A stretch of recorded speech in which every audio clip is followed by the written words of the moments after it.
Hi guys, so today we're going to be dealing with geometry, more specifically geometry of straight lines. We're just going to revise our three most important angles before we head into geometry of straight lines specifically. Okay, so our three most important angles are 90 degrees, 180 degrees and 360 degrees. 90-degree angles are sometimes referred to as complementary angles.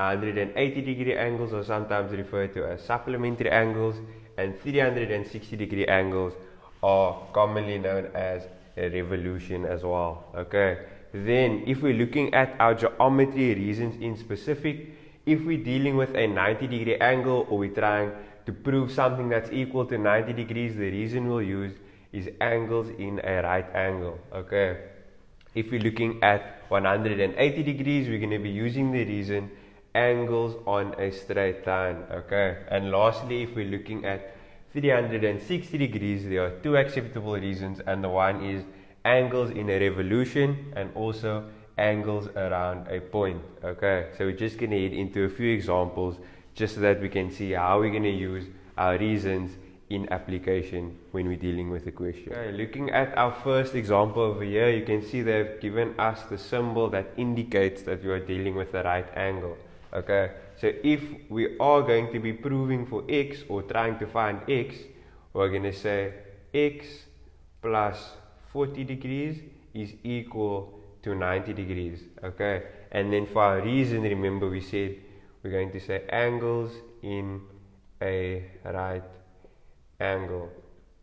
Okay, now reason is very important because our statement won't hold without our reason, and also in grade 9 most of the times you get a mark for your statement and for your reason, so please make sure that you guys actually know your reason because it's really important in your test and exams, etc. Okay, so now we just want to get x on its own, so this plus 40 on the left hand side now becomes minus 40, and we have 90 degrees minus 40 degrees.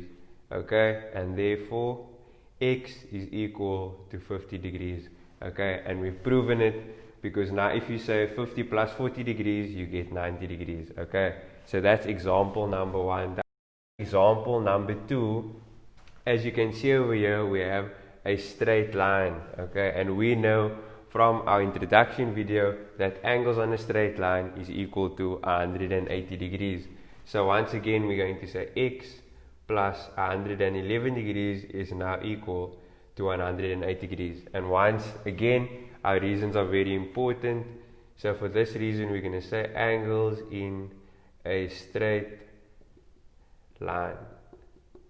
Okay, and now we just want x on its own. So this plus 111 degrees is going to be minus on the other side. And now we have x is equal to 180 minus 111, which leaves us with 69 degrees. Okay, and if we had to say 69 plus 111, we'd get back to 180, which is angles on a straight line. Okay, now looking at our final example number 3, we have angles around a singular point. Okay, also known as angles in a revolution. So we know that all these angles over here need to equal to 360 degrees. So I'm going to say x plus 50 plus 30 plus 70 plus 30 plus 60 is all equal to 360 degrees. Okay, and once again, as I said, our reasons are very important, and over here the reason is going to be angles in a revolution, or other reason, which is angles around a point. Okay, remember I said don't use both, use either one. Okay, either one is acceptable.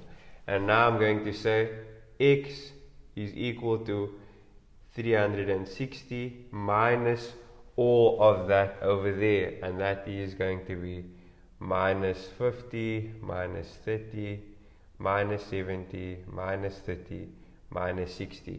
Okay, and that's going to leave me with x is equal to 200. X is equal to 360 minus 240. Okay, and now my final answer is just going to be what is 360 minus 240?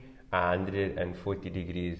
And now I would have proven that x is equal to 140, and if I add all those degrees around the point, I'm going to end up with 360 degrees. Okay, thanks guys.